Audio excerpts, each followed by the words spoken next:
Yes, Destination Newry, you're welcome to Studio One. Here we are, and with me at the moment, I've got the great pleasure of welcoming Vanessa Ryan, archaeologist. Thank you. You're so welcome. You're with Newry and Mourne Council. I am indeed. I'm working for a project, the Mourne Gullion Geo Tourism project, which is an Interreg funded project, but we're based here with Newry and Mourne District Council. What is geotourism? I think I know, but fine-tune me on it. Well, I suppose we're all geotourists, but many of us may not realise it. So geotourism is really having an appreciation for your geology and the landscape around you. So at the project, we focus on geology, archaeology and geomorphology, which is... What is geomorphology, for goodness sake? What is that? It's a bit of a mouthful, but it's basically just the study of the landscape. Yeah. So, and human interaction with the landscape. Yeah. So that's what we do. I remember, you know, we don't have Tutankhamun's tomb or anything like that here, but we have so many wonderful things in our area that relate into our Bronze Age and further back past. Well, for example, the passage tomb on the top of Slieve Gullion, for example, is... Is that the Calubara's cave? Yes, it is. It's known locally as that, but it's actually a Neolithic passage tomb. So similar in age to Newgrange, which of course is a World Heritage Site. People come from all over the world to see Newgrange, but yet we have one right on our doorstep here in Slieve Gullion. Well, a passage tomb would suggest to me that there must be remains up there. Or would they have been taken away at some stage or scavenged by creatures or what? They were ceremonial burial sites, so there are actually quite a few of them in South Armagh. And you're right, they would have had generally cremated human remains in urns. Cremation? Cremation at the time, in the Neolithic period. The Neolithic's the new Stone Age, is that right? It is indeed. So anything and where is that in relation to the Bronze Age? The Bronze Age comes later. It comes, yes, just closer after the Neolithic Age. Yeah. Yes. So it's Stone, Neolithic, Bronze. Yes. And it can be a bit confusing because it's BC and then AD with the archaeological Did iron come ahead of Bronze Age in the chronology? Iron came after the Bronze Age again, and then into the early medieval period. Because we were stiffening up the metal. We were making the weapons to cut heads off and stuff. Yes, bronze wouldn't have done that. Well, maybe it would. You know, bronze. We have bronze propellers on boats. Very, very strong material. Yes. Well, even as far back as about 7,000 to 9,000 years ago, with the first settlers in this area, the Mesolithic period or the Middle Stone Age period, they would have had flint weapons, so axe heads and things. So they've been found in the Mourne Gullion region, so we know that even at that stage they had weapons. Did you come across the story recently in the south of Ireland where a chieftain was executed by his people because the crops failed? Oh no. They came to him and they said, "You are our chieftain. We depend on you for our well-being, but we have no food. Look what you have done." And this is the third year this has been done. And they killed him, a ceremonial execution. Yes, yes. There's a lot of that went on. There was. I think some of the bog bodies that have been recovered in various parts of the country show evidence of ceremonial killing. Yeah, indeed. Yeah. What sort of stuff are we finding here of significance and interest? Well, on the project, I work alongside, there are 5 of us, a staff of 5, but we have a project geologist, Siobhan Power, and we've been looking at, in South Armagh in particular, there's a very high concentration of these Neolithic tombs. They're very unique.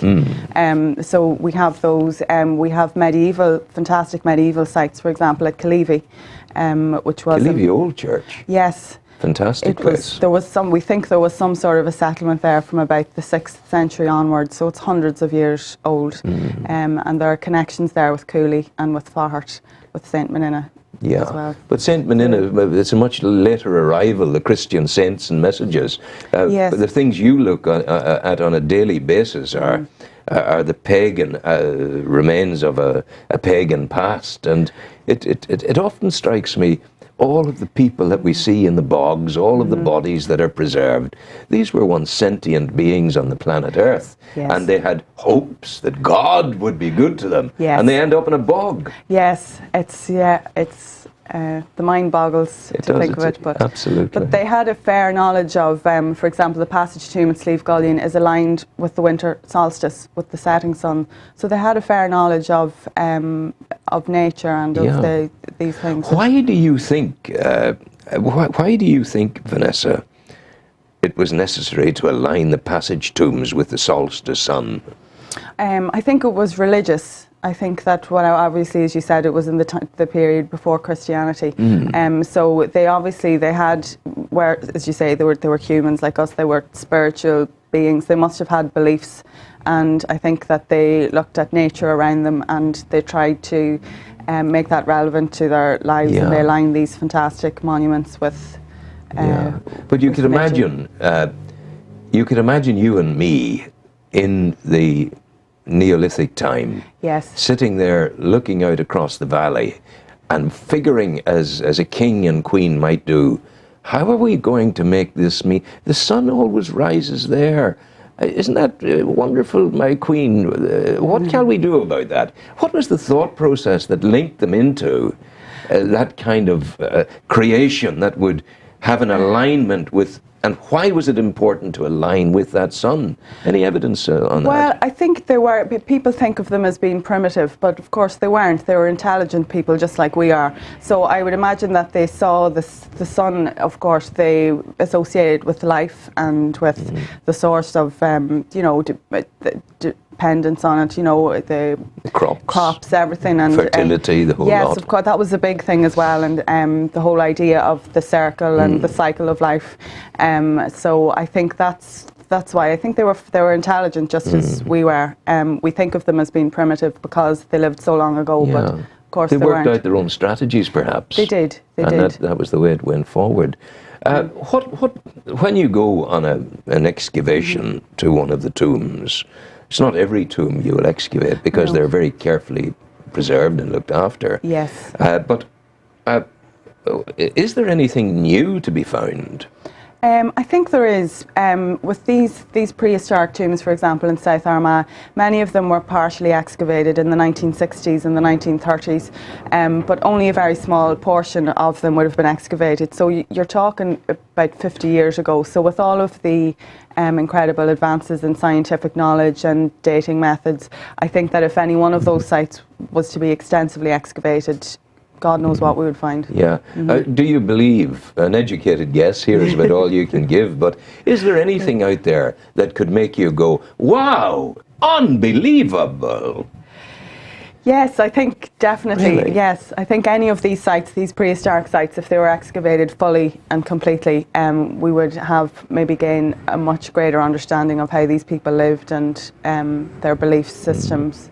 And life, I used, when I lived in a castle once, when I took my ashes out from the fire, and I might have burned some of the refuse of my dinner, some bones or whatever, in the ashes of the fire, and then I would have taken the ashes of the fire outside, and I had an ash pile. Sure, I wasn't all that different. No, to not people at all. of the past. No, and we know, for example, on the Cooley Peninsula, some of these Neolithic, what we would call middens, and they're really deposits of, as you say, just human rubbish and all sorts, and archaeologists have been able to study them and tell what sort of diet the people had. For example, with the Mesolithic period, we know they were dependent on fish as a food source, and they located near the coast. So there's an awful lot that we can tell from these remains. And of course, people may have seen the documentaries about King Richard III and the finding of the body, which is fantastic, and the scientific methods, how they were able to positively identify the remains. He wasn't as crotchety and twisted old fellow as they thought he was in the legends. I don't think so. I don't think he was very different. Yeah, I think history has been unkind to him. Yes. Yeah. Yeah. What about souterrains? Have we many souterrains around, and are they in good condition? We do. There are an awful lot of them, particularly in the North Louth area and on the Cooley Peninsula. It's a gorgeous one out in North Louth. I did a nationwide programme on it a few years back with the County Louth Speleological Society. Right. And do you know what a speleologist is? I don't. I have to admit. A speleologist is a fellow who investigates and explores caves. Oh, okay. So you can have them in Louth. But the function of the Louth souterrains, what might it have been? We think they were probably had several functions. They were obviously defensive. We know this from the way they were constructed, and they have little sort of false avenues, and they were probably used for storage as well. well, and possibly used as an early form of ice house yes, of as course. well. Yeah. So you put the creature that you've killed down there. That's and to keep it cool in the age before refrigeration. So, and then of course, if a settlement was under attack, you find them a lot. They're associated with or located near monasteries and ring forts. So the people who inhabited these sites could have hidden, the women and children could have hidden when the settlement was under attack. Wow, that's amazing stuff. You have a fascinating job, haven't you? I'm lucky that I love my job. How did it all start for you? Was there a moment when you said, "Oh, I want to be an archaeologist"? Well, from when I was a child, I was very lucky in that I had a mum and dad who were interested in heritage and took me to a lot of the sites, particularly the sites around County Louth. And I live in Dundalk, close to places like Castletown, Mott and Bailey. So that's how it started. And when I went to college, I studied history initially and then moved into archaeology. No regrets. None at all. Vanessa Ryan, archaeologist. Thank you very much indeed for coming in. A pleasure. We'll play you some music now, indeed. Coming shortly, Jim Boylan of the Narrow Water Bridge Project.